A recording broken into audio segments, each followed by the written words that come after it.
નગર ખાતે આ યાત્રા પહોંચી છે ત્યારે આપણે એ જાણવું જરૂરી છે કે આ ખેડૂતને શા માટે બચાવવા પડે એમ છે।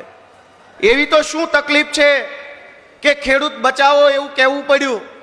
એનો હું તમને દાખલો આપું કે હમણાં ગુજરાતની વિધાનસભામાં બજેટ આવ્યું, નાણાં વિભાગ દ્વારા એક બજેટ રજૂ કરવામાં આવ્યું। તમે બધાએ ટીવીમાં છાપામાં જોયું હશે। એ બજેટ જ્યારે એની પ્રિન્ટેડ કોપી અમારા હાથમાં આવી ત્યારે અમે જોયું કે ગુજરાતની સરકારે શહેરોનો વિકાસ કરવા માટે ગુજરાતના અમદાવાદ, રાજકોટ, વડોદરા, સુરત, જામનગર આવા મોટા શહેરોનો વિકાસ કરવા માટે 33,000 કરોડ રૂપિયાની ફાળવણી કરી અને બાકીના આખા ગુજરાતનો વિકાસ કરવા માટે 14,000 કરોડ રૂપિયાની ફાળવણી કરી। તમે વિચારો કે ગુજરાતના મહત્વના 5 શહેરોને મોટા બનાવવા માટે 33,000 કરોડ અને બાકીનું આખું ગુજરાત, તમામ ગામડાઓ, એના માટે માત્ર 14,000 કરોડ રૂપિયા ફાળવા। 50% કરતા પણ ઓછી રકમ ગામડાના વિકાસ માટે ફાળવે। તમે વિચારો, આપણે બધાય વિચારીએ કે ગામડું એટલે ખેતી, ગામડું એટલે પશુપાલન, ગામડું એટલે સ્વરોજગારી, ગામડું એટલે શહેરોથી લઈને મહાનગરો સુધીનું પેટ ભરનારું યુનિટ। પણ ગામડું આગળ ન આવે, ગામ બેઠું ન થાય, ખેડૂતો આગળ ન આવે, ખેડૂતો સક્ષમ ન બને, એના માટે થઈ સરકારે બજેટમાં જ ઓછી જોગવાઈ કરી છે। તમે બધાય પોતાના મનને પૂછો કે ગુજરાતમાં ગામડાની સંખ્યા વધારે છે કે શહેરોની? બધા જવાબ આપો। જે ગામડાની સંખ્યા વધુ કે શહેરોની? તો પૈસા વધુ ક્યાં ફાળવવા જોઈએ, ગામડામાં કે શહેરોમાં? ભાજપની સરકારે શહેરોમાં પૈસા વધુ ફાળવા। શું કામ? કે 12 માસ શહેરોમાં ભાજપનો પ્રચાર, પોસ્ટર, હોર્ડિંગ, રેલી, સભા, ઝંડા, એ બધું આ શહેરોના બજેટમાંથી લાગી જાય છે અને ગામડાના માણસના હાથમાં કાંઈ નથી આવતું।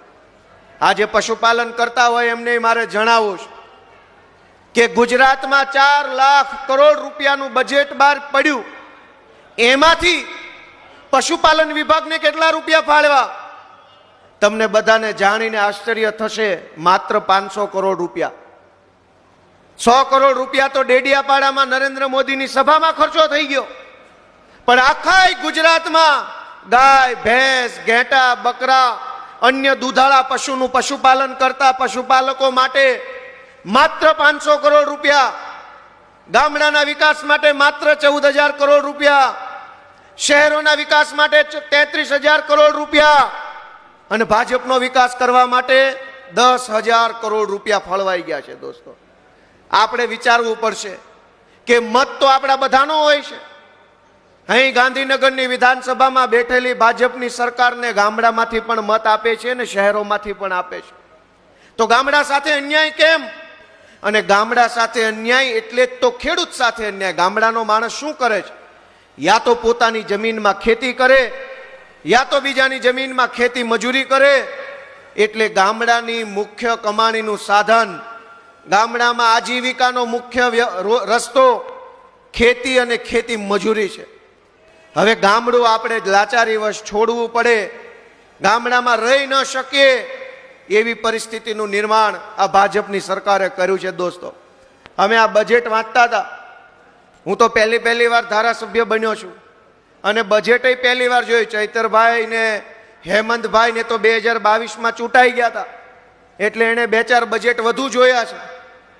પણ પહેલી વાર મેં બજેટ જોયું કે ભાઈ મીઠું આપવા માટે 57 કરોડ રૂપિયાની જોગવાઈ, 1 કિલો મીઠું આપવા, ગાંડા બાવળ કાપવા માટે 97 કરોડની જોગવાઈ, તેલ આપવા માટે 100 કરોડની જોગવાઈ।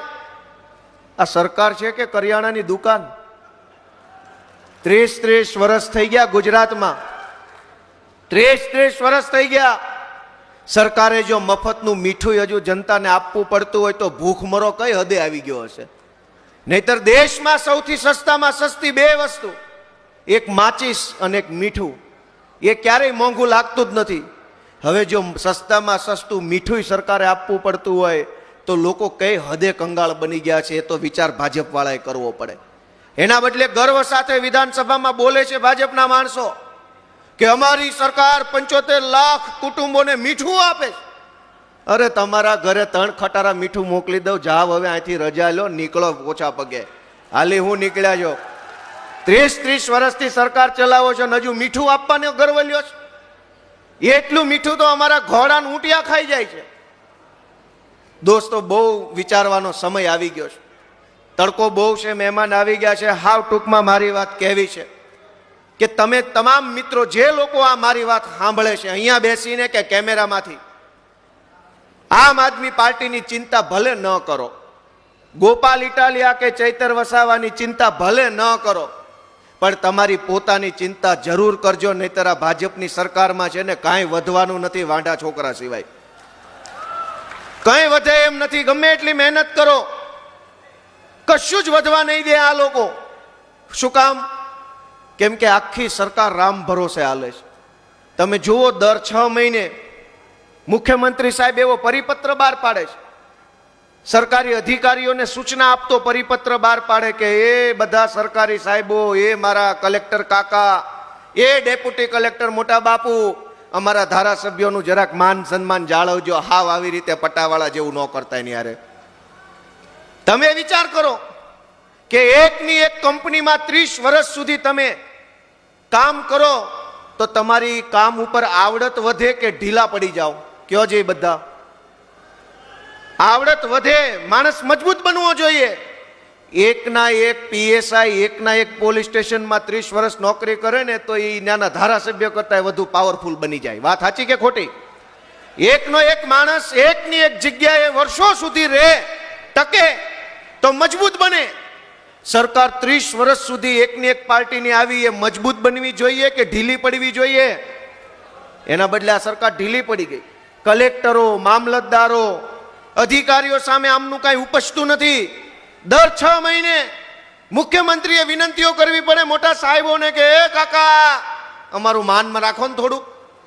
હવે મુખ્યમંત્રી, મંત્રી લેવલના લોકોએ કલેક્ટરોને વિનંતીઓ કરવાની હોય?